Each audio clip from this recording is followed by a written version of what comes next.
Welcome everybody, and excited to speak to you. We've got a great panel. We're here today. We represent Datamatics, a global outsourcing firm that specializes in AI-powered contact center, back office solutions, and technology services, managed services for the last several decades. And we're at a moment in time where we've eclipsed into a new generation on how we deliver services. And we're going to talk today with this group about something that's really impossible to ignore. There is a growing gap between AI and what AI is being built to do and what brands expect it to solve, and what customers actually want them to reach out to for help, either automation, what the experience is going to be like.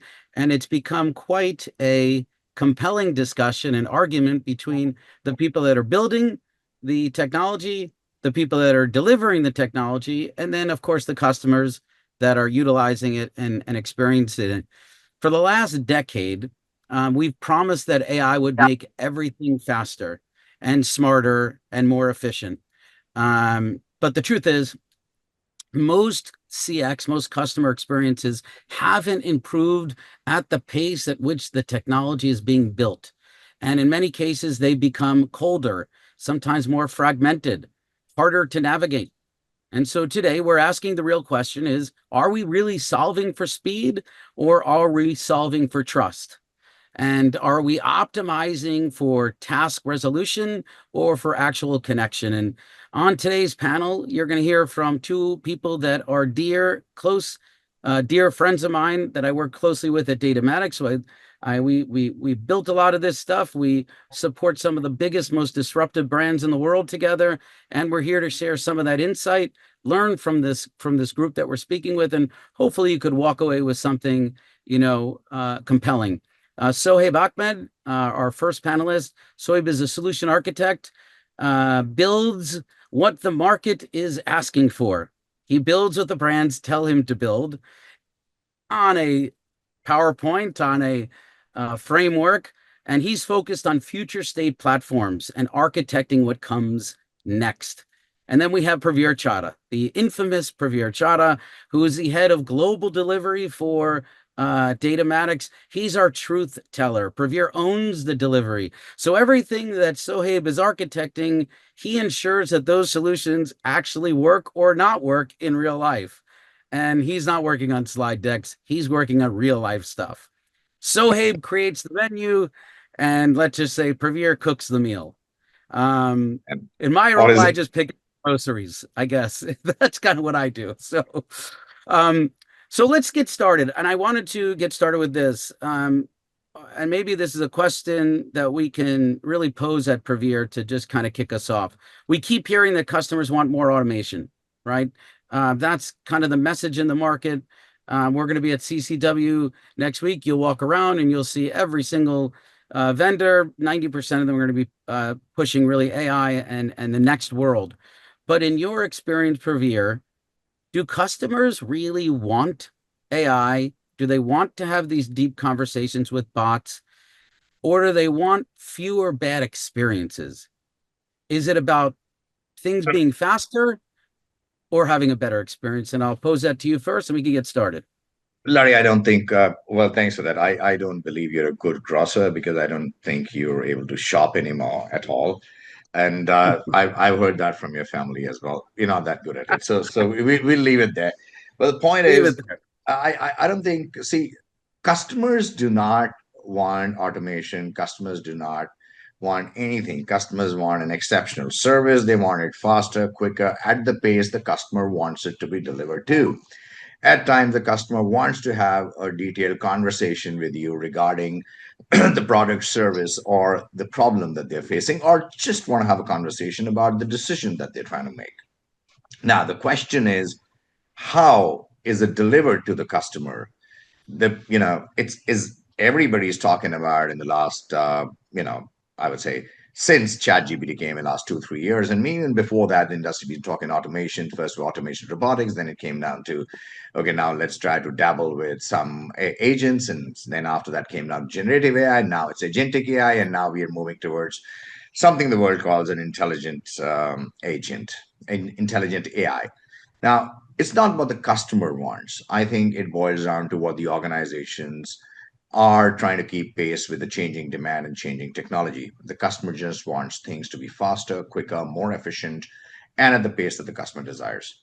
So there is a conundrum in this case that what does the organization want and or enterprises want, and what does the customer require? That's the gap and a discussion that we should have rather than saying what is the customer needing. So, Larry, hope that poses Great. another No, point on this matter. yeah. So let's start there. Let's start where what customers think they're buying, Yeah. and and what they're asking for brands to invest in AI. I think many are focused on efficiency and scale, of course. What I'm talking about, the brands, what they think they're buying. Their expectations are typically grounded in what's feasible.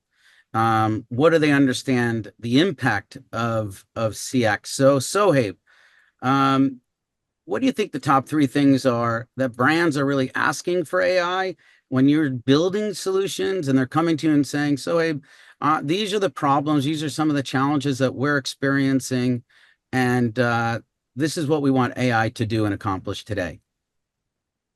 Well, I actually wanted to add on to Praveer's And statement, thanks and I for like being to. part of it. Hey, and thank you for having me. Honestly, Great. we tend to butt heads quite a bit, but today we're together trying to solve a common goal. So, no, I really appreciate it. I like to ask those ridiculous "what would you rather" questions to leaders at organizations. And one question I love to ask leaders is, would you rather improve your metrics by 80%, or would you rather improve your customer satisfaction by 80% while also, you know, uh, you know, taking a hit Mm. to all your metrics? It's a great conundrum, great head scratcher. But that's something to take away for the audience. But to your question, right? What are some of the things that brands are looking for? I want to give a consultant's answer. It depends, right? It depends on what industry you're in. And it depends on what office you're speaking to, right? The CFO office is going to be different from the COO office and the CXO office and so on. But from my experience, the things that I've seen the most is, brands try to work or tend to work backwards, right? So one of the biggest things I've seen is, when they're looking for what AI can solve is, um, you know, automation to reduce the cost, right? This is coming from the CFO office. And these are things basically like IVR automation. You'll see tools like, Avaya Infinity, Twilio Autopilot, Amazon. And this is really just more for, deflection, especially when it comes to email deflection, chatbots, things like that. The second thing that I see most often with brands would have to be, and this is a big one, right? Would be speed and AHT reduction, right? How do we figure out that quick win? How can we use AI to leverage that and get those, kind of hack our way into a higher NPS or CSAT score? Um, the third thing that I would probably say right now is probably the biggest right now, especially when it comes to AI, would be, scalability. How can we achieve scalability without, increasing the headcount? This depends on, how mature the brand is as well. I mean, I've seen, different roadmaps with more legacy companies like Amazon versus more startup type companies that are more insurtech, or I'm sorry, technology driven. But Mm. regardless, I think those are the three main things. And again, that all leads back to the different offices. Now, if I was I think Praveer and I was a I'm sorry. dictator, then everything would So flow back in. I want to say something interesting here. Sorry, No, go interrupting you. ahead, Praveen. The No, thing you're is, the biggest problem the organizations have today, and some of them, I will not say all of them, so please, whoever's listening, don't take this personally. Different offices thinking differently is the biggest problem. The organization needs to have a combined strategy on what they want to achieve. So, from a customer perspective, the customer desires, as we discussed, on the results and the delivery for it. Organizations want to deliver it faster and more efficiently. It helps and impacts their bottom line and definitely their share price. And then it helps them to have a faster go to the market and deliver a better product and service for their customers. So, at the end of it, impacting the same. I think, in a way, both are similar, but organizations need to start when they're building their AI strategy or even any strategy be combined at each level and not have three differentiated views. And that's where the problem starts tackling in what do the organizations want from an Do you AI think, perspective. Is sorry, go ahead, Larry.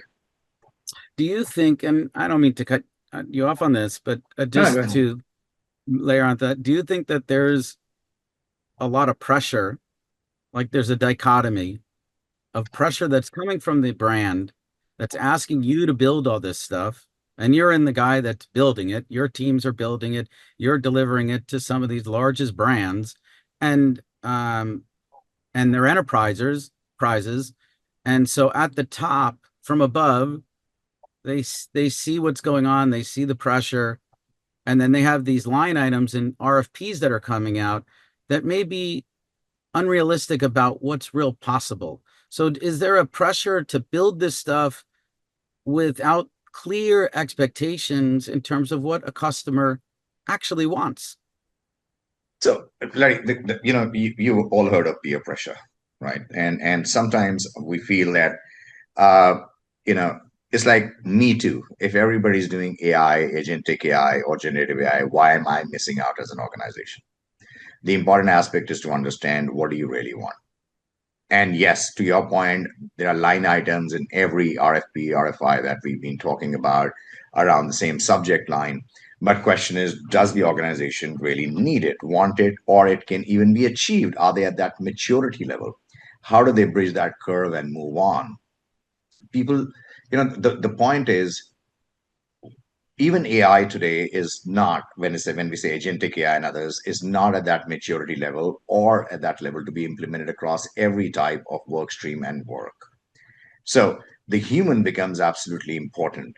What organizations end up missing out is that what type of efficiency or what type of skills do we need to give our people in order to run and operate this new technology that's coming in the market, and at the same time how do we blend the two? And that's where the human in the loop and human in the mix continues its pace. So while yes, there's obviously everyone's talking AI, everyone's talking disruption, everyone's talking, within 2 years, 3 years, the contact center industry is going to be looking pretty different or might not even exist. I kind of differ from that aspect. We do not even have the computing power at this stage or the storage power that is there. America has built a lot of, I would say, data centers across the world. How many are there? China has been building a lot. India's progress to build about 10 megaton. They've 10 megaton or etc. I'm forgetting the name, but to build out 10 data center lakes across India. Each data center lake is almost equal to a nuclear power station. Now, Mm, how many can we build in time to come and how fast we can do that? The computing power requires electricity and other generations. It will have an impact. So the question is, how do we move towards that direction?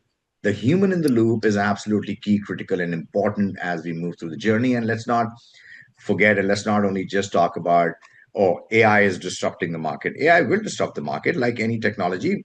So many years ago, automation disrupted it. So many years ago, when Excel came in, it disrupted the accountants. The accountants didn't go off job, they became just more experts and smarter at doing what they're doing.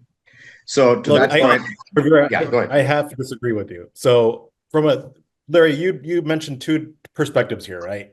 From an RFP perspective, brands don't know what they're looking for. That's the reason why they put out the RFP. They're expecting their mm, partners or potential partners to give them that knowledge and give them that confidence, right? Push the limits with an RFP. It's up to us to figure mm. out what makes sense.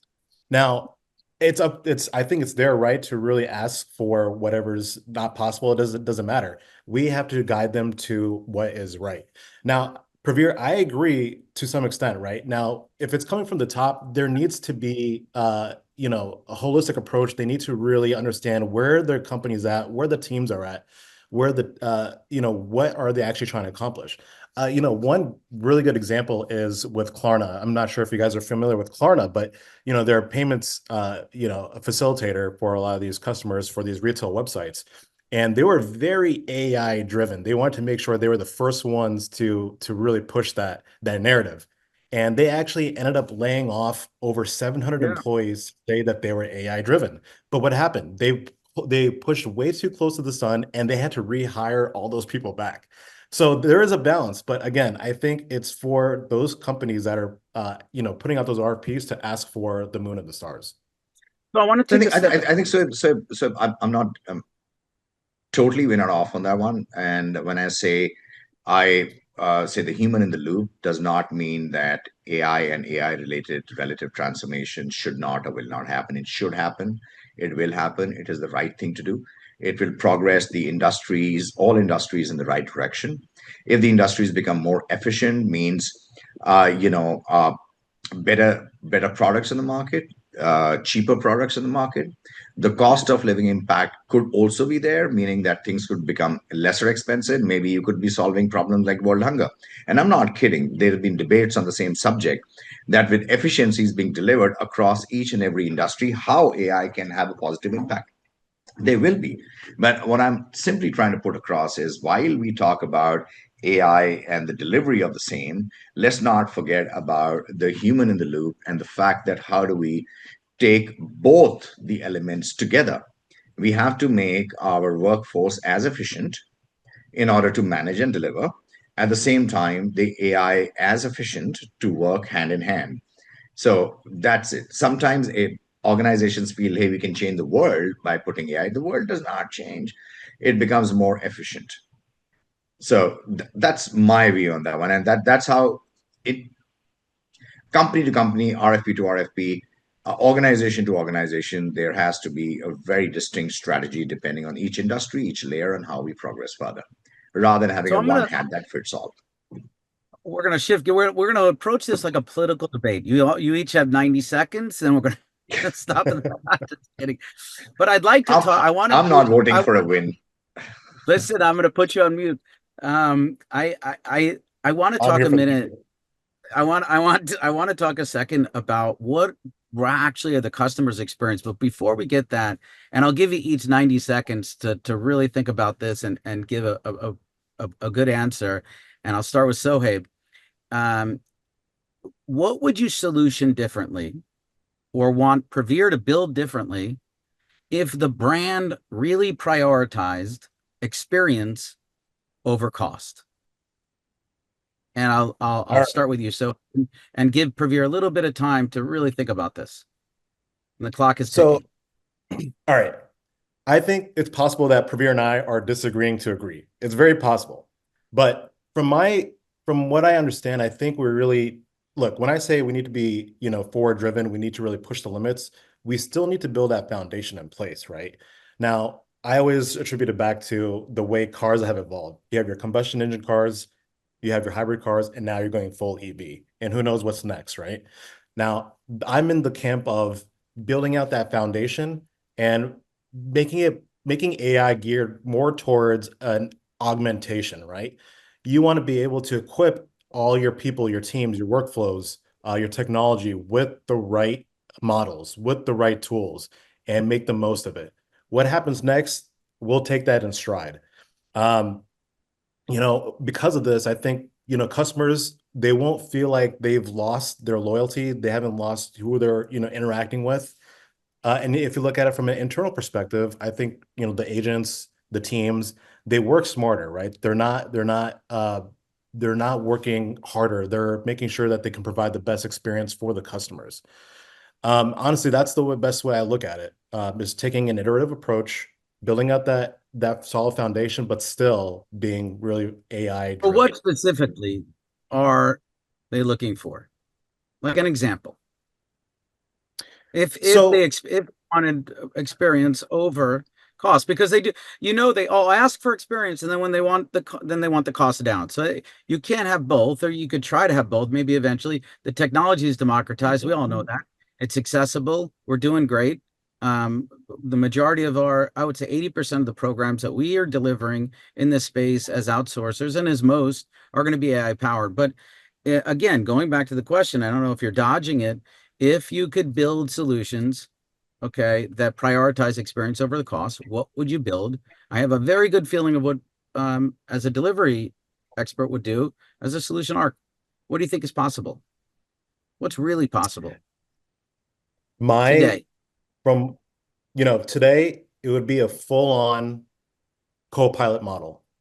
Let Mm. AI work hand in hand with the teams, with the workflows. So the Don't AI fight it. supporting the human, Correct. not But the other way.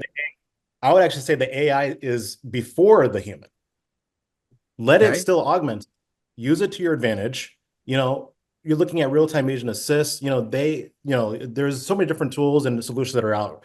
Real-time agent assist, summarizations of knowledges and QAs, and you can use it to provide better escalation.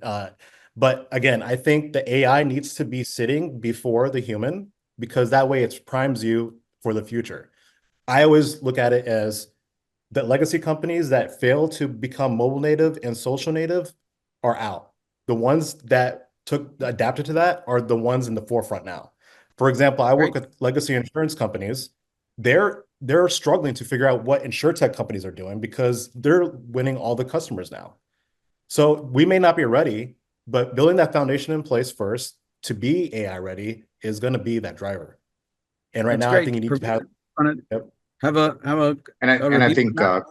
yeah, no, I think Sahib, I kind of agree with you on the overall operating model that we're looking at. So even at Datamatics, what we're trying to build is the human in the loop technology on supporting and augmenting the human to become more intelligent, more efficient with this AI technology rather than replacement of the human. Yes, it might mean at times the total number of people required to do a particular job comes down, but then those people become smarter to handle a B particular type of job.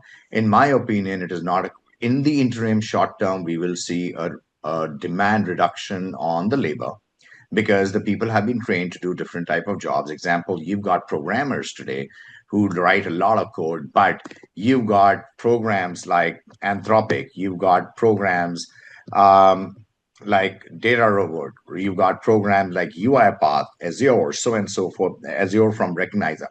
So if you combine all of these, they help you write codes and help you do a lot of job. But at the end of it, you need the human in the loop, and they're actually assisting the human to become more efficient. If a person was able to write a code in 7 days, the same person can write a code in a day or less. So it just makes it more efficient. What we are doing over here at the same time is bringing the human in the loop along with augmented with AI technology of different levels, different versions, whether it's through Microsoft, Google, Gemini, OpenAI, or any of the other sources that you're looking at, and building on top of it to support different organizations. So I kind of agree with your view on what you're saying. So, and again, if you look at it from that perspective, I'll say the differentiator are you pointing out cost versus experience. People might feel there is a trade-off sometimes, but there largely will not be a trade-off in the organization's and every organization wants experience in the right way. At the same time, bringing the cost down. And bringing costs down is absolutely effective because you need to be more efficient in your deliveries.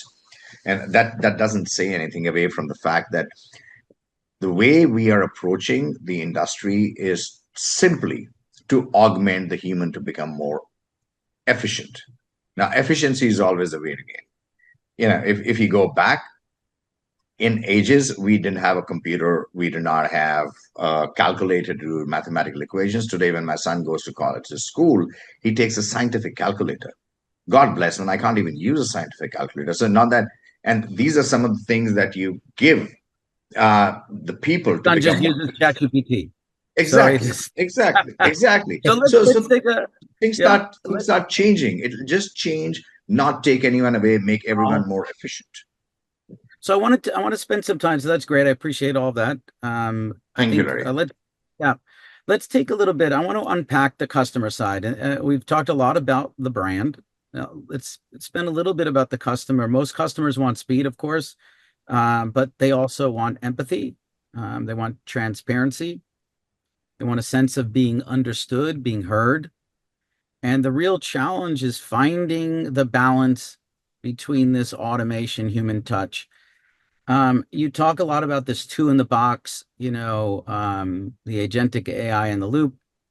What happens when the AI fails, Praveer, and the escalation isn't seamless. And how many times have any of us been on phone calls or chats and they're like, you try to explain something, it doesn't understand, it doesn't pick up, and you're saying, agent. Are brands thinking about this, and are they prepared and supportive of not following the example that Sohaib articulated, where they just let everybody go and didn't realize that escalation is important, monitoring, onboarding, approaching these AI agents almost like approaching regular teams that you're building. No, And absolutely, what Larry. And I think happens? in the interest of time, I'll quickly wrap this up and leave it for some questions. We've got about 5 minutes approaching on that. I'll simply say that, you know, an AI is also a human, or a human is an AI. Let me put it that way. Mistakes can be made either side. Even if, when we are doing it as humans, a particular job, if we achieve 80% efficiency or 80% accuracy, AI might help us do 85, 90% accuracy. Things will fall. That's where you need the human in the loop. They will, and ignoring that particular fact will be a problem for organizations. And I think every organization does realize that. It's just that how do they strategize? And I think that's where I would suggest is you guys, everybody's at CCW, if people can attend and understand more on how we bring about the AI into the loop of the agent, or the agent into the loop of the AI, which is what will make industries more effective. And we are building bespoke solutions for every industry and bespoke solutions for every different type of products. And would love to have more of a conversation on that. So from that perspective, anything else, Larry, you want to cover up? I know there's about 2.5 minutes on the We've got a segment. couple of minutes, so Yeah. let's do this. So I'm gonna pose a question to Sohaib, and then we I can actually wanted to wrap. add to Praveer's, his Go over a thoughts, couple but of minutes. It doesn't matter. We don't have a commercial break. This isn't CNN or Fox. Go for it. if for the Go sake of for it. time you want to ask, you can. But I did wanted to say, the reason why I think, we have to be so AI forward now is because, I think we have the ability to do this now, and it's up to the brands to really lean into that. If they don't lean into that, I think that's up to them. I know a lot of, bigger enterprises, they understand, the cost and the risk that they take when they automate something or add AI into something. And they understand that, keeping those customers happy, giving them that experience is a lot more beneficial and a lot more lucrative than it is to kind of deflect and go away from that. And Amazon is a great example. But I think we have the ability to really, like, everything. It goes beyond being multimodal as well. I think it's, forget about, like, chatting, calling, providing documents and images. It's about the context and putting all that together. And I think we have that now. The other thing is, I think having the AI being able to learn from the human element, from the teams, from the workflows, will really ultimately set these brands apart to give those customers that really great experience. Thanks, So thanks, sir. I think let, you're so let's right on that. I'll just pick a small example here. Uh, Expedia proceeded on this journey about a couple of 2, 3 years ago, even as AI was coming into the mix. What has it done? It's actually increased the wallet of the customers that are going to them. And the overall work effort and load required from a people perspective has actually been the human in the loop mix. So their people have become more smarter in order to do the job. It's made them a more efficient organization at the same time, and they did not forget the fact that they will still need human in the loop. So great example of an organization, like you mentioned, Amazon as well, that not moving away from that factor. So that's some great examples. So the human in the loop is the right mix. The mix, 80% human, 20% human, 30% human, depends on industry to industry. And that's where we come into the mix to help and assist the organizations to do that. And I think that's what today humans are supported by AI. AI is supporting the agents. Tomorrow, or AI is supporting the agents. Really, tomorrow humans may be supporting AI. Sure. We building for that, and maybe Sohaib, you can help with this. How close are we to a fifth generation multi-model delivery system, and are we ready really for a world where humans are supporting the AI rather than taking the lead? Are we there yet? Yes, whether we like it or not, we are there. Yeah. Companies, customers, they may not be ready for it. But again, the example that I gave before with legacy companies that were reluctant to move to mobile first and to social first, they no longer exist, or they're struggling to keep catch up. So the reason I say we are there, even though we are maybe the On pieces, the tech record pieces, saying we are there from a we are solution there. standpoint. Build. We are there. We have the ability, we That have way. the capability, we have the technology. It's just up So to Pravir is Yeah, yeah, laughing. I yeah. think No, you make it. I'm not. I'm totally saying yes, we are there, but there's a journey to be done. So, example, we know that this particular building has 20 floors, and we got to climb them. So, but we got to climb the first floor first. So let's start taking a step at a time. As I say, don't count your chickens before they're hatched. So right now we're still trying to embed a Gen 3, a Gen 4 AI models. we, 5 is as well there. Technically everything's possible, but let's try to embed one step at a time in every different organization and then start moving in a different direction. And I'm not That's saying you wonderful. should not. You should have a roadmap to where you want to go. And that's where we'd love to work, Larry, with you, with other organizations to take them on that journey. It's got to be a step at a time. If you try to chew more than you can bite, you have a serious problem. We have a Or couple of bite more than that's you questions can chew. from Sorry We have a about that. couple of questions from the guests. I just want to just to address. We've got a couple of questions, and I'm going to Sure. summarize these so that we can hit them all and still be almost in our time. Um, how do we prepare against agents to make? How do we prepare agents to manage machines, not just customers? Is the first question.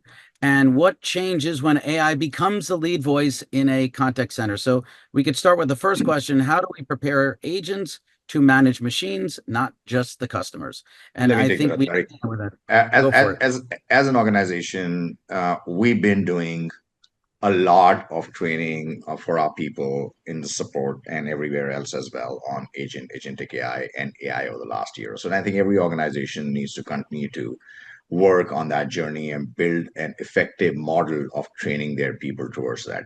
Second aspect is from an education perspective, companies and as well as countries need to start relooking at the education sector on what they are training their people on, what kind of workforce is coming out.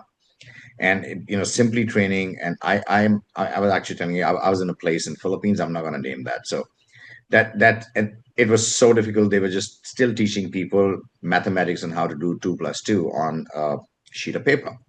That's fine. But how do we move away from that? So there's a bit of investment required from companies, organizations, and countries as well. So Are that's the how we team make leads people. are the same team leads that have been managing teams of people? Are they the ones who are the best prepared to manage and onboard and optimize and monitor AI agents? At this Agent. stage, at this stage, no. Let's be fair. At this stage, no. And they need to be trained. And that's where all the effort of organizations are going in and need to be put in. A lot of managers today might even be denying that their jobs are at risk or they don't know AI. But self evolution at the same time, organizations investing in this is absolutely key critical. I mean, Datamatics has invested, I think, if I'm not wrong, about couple of million plus in just training hours from the organization perspective. That's only, I'm talking a small aspect of some 400 to 500 people in that segment who got trained. Now you need to look at the larger picture here. Money needs to be spent on that, not just AI modeling. And then the last question, maybe Soeb, you could take this, or did you want to comment I just want to on say, that? the way I look at it is it's more about how do we reframe it for the team, right? And for the agents. We want to let them know that, this is more about how do we provide better experiences, right? How do we make sure we go from just a transactional model or approach to something that's a little bit more personalized, right? How do we provide that empathy? How do we provide the escalation? And I think, understanding what that cognitive load looks like for the agents is going to be huge. If we can decrease the amount of distractions or unnecessary manual, clicks and typing that they have to do, I think the better. Yeah, fair. And then the last question is we've seen some of the recent updates with Google and the multi-language approach where you could be speaking to someone in different languages and it's a real time. Um, how will that impact the contact center, in your opinion? And then is the conversational AI really where they're telling us it is? Where the Interesting question. builders are telling us it is. Conversational AI is heading there where it needs to be in the right direction, right? Is it But there? if it's not Is there it as there yet. today? Okay. It's not there today. Let's face it, it's not there today. A lot of work needs to happen. It's still learning, and a lot of work is still going on in the back end. It's not there today. But is it heading in that Go ahead. direction? It is. So Well, everything's heading in that back direction. I think it's it's not there. it's not. So hey, I think it's almost there. It's pretty much there. I think it'll impact the BPM space and BPO space for the better. It allows more competition and more availability of services and offerings for all these brands, especially now that they're moving into a different landscape that's completely different from what we were doing, 5 years ago. Um, I believe, yes, we are there. Yeah. Where I would say I'll leave that open for discussion and debate some other time. Let's agree to disagree, I and we are think, there. look, But the point is, yes, in the next by 2029, if you look at the next 4 years, I would say 70 to 80% of your contact center BPM transactions will have a AI module and AI automation into the mix of it. it's Either really we just a get matter. either we get ready for it or become Xerox. You know the story, Yeah, right? So I yeah, think and maybe from a we're going publishing from standpoint. Xerox on this. yeah, so it's as simple as that. So we get ready for it. Changes need to be made, moving in the direction. The only thing, the message that we're trying to simply give is that move in that direction, take a step at a time, build your strategy for AI implementation, keep the human in the loop, and how that progresses across the human will help the machine become intelligent. Start with, and the machine will augment the human, and then you reach a stage where the human is augmenting the machine and the support. I So think I think with that, 12 I'll to say 20, thank you. yeah, within 12 to 24 months, depending on what industries you're in, you'll be looking at these tools to leverage for specific workflows and processes. And I think you'll be able, once those are defined, once you define your foundation, you'll be able to really leverage AI and impact your company for the better. Yeah, And give it 12 to absolutely. 24 months. Well, Absolutely. thank you very much. Thank you for hosting to Datamatics. Thank you for the team. And we hope to see everyone at CCW. We're going to be doing a follow-up to this. We have got a couple of great panelists on from wonderful brands, some of the most disruptive brands that are in this space, that are building this technology, that are selling this technology, that are end users of the technology. And we hope to see some of you there. That will be on the 12th, I believe, of June at CCW in Las Vegas. I think the slot is at 11 a.m., but certainly you can respond to the email that you were on when you registered for this this webinar. So thank you very much. God bless. Enjoy the rest of the week, everybody. Thank you, Larry. Thanks. Thanks, Thanks, sir. Prabir. Have a good day. Thanks, everyone, for attending the event. Thank you. Bye.